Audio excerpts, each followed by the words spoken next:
You know, when we talk about large language models, it's easy to get lost in the sheer scale of it all. But deep down, inside their core architecture, there's a component that's absolutely crucial, but often goes overlooked. It's called positional encoding. And really, it's the hidden gear that teaches a model one of the most basic things we can imagine, the idea of order. And its story? Well, it's a fantastic journey of problem solving right at the heart of modern AI. So here's the thing about transformers, and it's kind of a wild paradox. For all their incredible power, they are born with a fundamental blind spot. See, a standard transformer looks at all the words in a sentence at the exact same time, all in parallel. This is what makes them so blazingly fast, but it also means they have absolutely no built-in idea of which word came first or second or last. They are, for all intents and purposes, order blind. And this slide just nails why that's such a massive problem, right? To you and me, the dog chased the cat and the cat chased the dog are worlds apart in meaning. One involves a terrified cat, the other a terrified dog. But to a transformer, without a sense of order, both sentences are just the same bag of words: dog, cat, and chased. The entire meaning, the whole story, is just gone. This is the exact problem positional encoding was created to solve. So the solution is to literally inject a signal that tells the model about position. Think of positional encoding as a special kind of vector, a string of numbers, that gives each word a unique signature based on where it sits in the sentence. It's like giving each word a zip code. It's how we give these powerful but order-blind models a sense of sequence, so they can finally figure out who's chasing who. Okay, so how did the very first transformer, the one from that legendary Attention is All You Need paper, try to fix this? Well, the approach they took was really direct and honestly kind of beautiful in its simplicity. It was all about giving a unique, absolute address to every single spot in the sentence. The original idea couldn't have been simpler. You've got your word embedding, let's call it U, which captures the meaning of the word. Then you create a new vector, P, which captures its place in the sentence. The solution? You just add them together. That's it.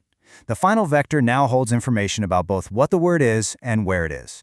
Of course, you can't just add random numbers and call it a day. The authors chose something really elegant from mathematics: sine and cosine waves.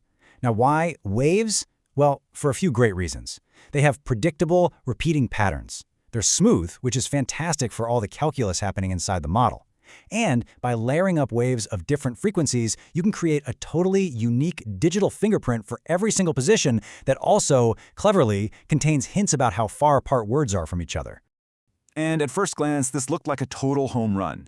This graph here shows what's called a dot product. It's just a way of measuring how similar things are. And you can see this beautiful, clean, symmetrical pattern. It means the signals were really similar for words that were close together and got less and less similar the farther apart they were. The pattern was clean, it was predictable, it looked perfect. But, and there's always a but in these stories, here's the crucial question. This perfect little signal gets added right at the very beginning, at layer 0.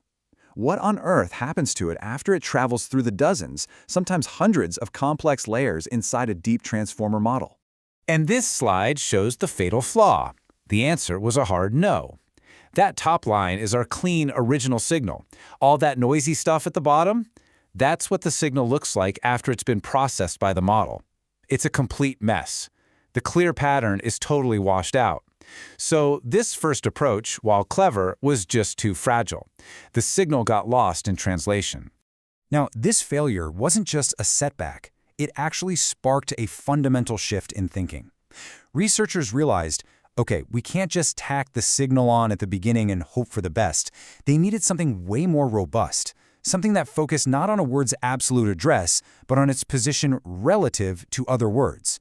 And this led to a genuine revolution. This slide really breaks down that mental shift. The old way was like setting your GPS once at the start of a long trip. The new way is like getting a constant updated signal at every single turn.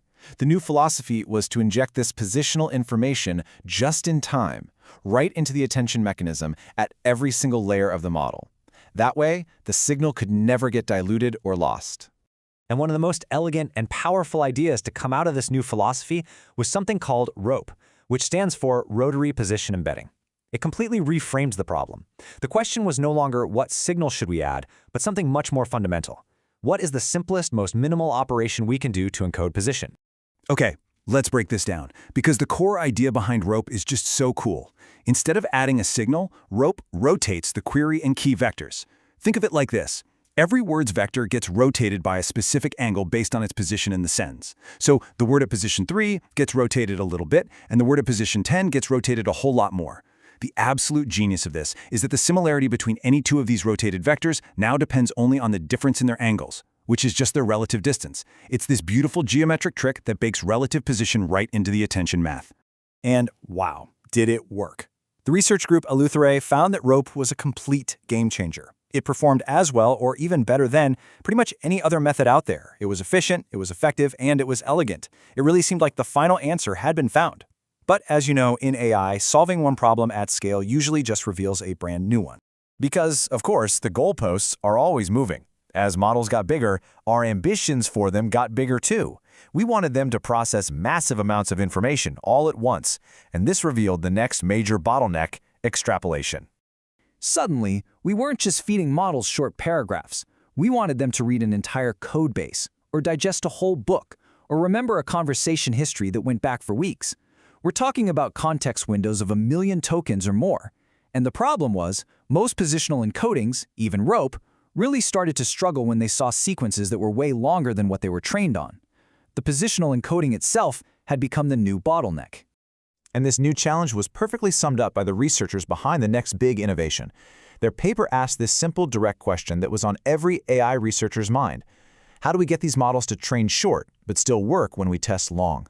Their answer was a method called ALiBi, or attention with linear biases. And before we even get into how it works, just look at these results. It delivered incredible speed, was super memory efficient, and crucially, it unlocked the ability to handle much longer sequences than it had ever seen in training. So, what's the secret? This is the wild part. The beauty of ALiBi is its radical simplicity. It doesn't use any special embeddings or complex rotations. Instead, it just adds a simple, fixed penalty directly to the attention scores. The farther apart two words are, the bigger the penalty gets. It's like giving the model a built-in bias that gently nudges it to focus more on recent context. And this simple little heuristic turned out to be unbelievably effective for extrapolation. All right, that was a whirlwind tour, wasn't it? We've gone from the very first idea all the way to the cutting edge. So let's just take a breath and pull all of this together into a quick, modern playbook for positional encoding. This slide is basically the perfect cheat sheet. We started with the original absolute sinusoidal method. It was simple, but a bit fragile. That led us to the relative revolution with RoPE, which is this super high-performance method based on vector rotation.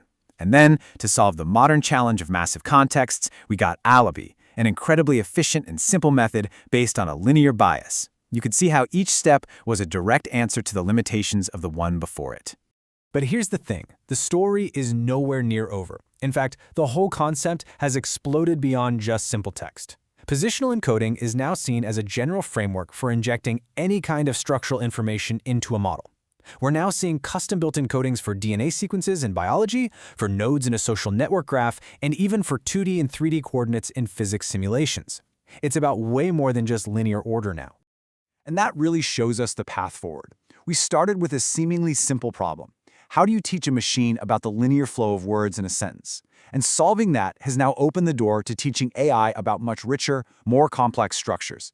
It leaves us with this really fascinating question. What other fundamental structures of our world will we need to encode next to build even more intelligent AI?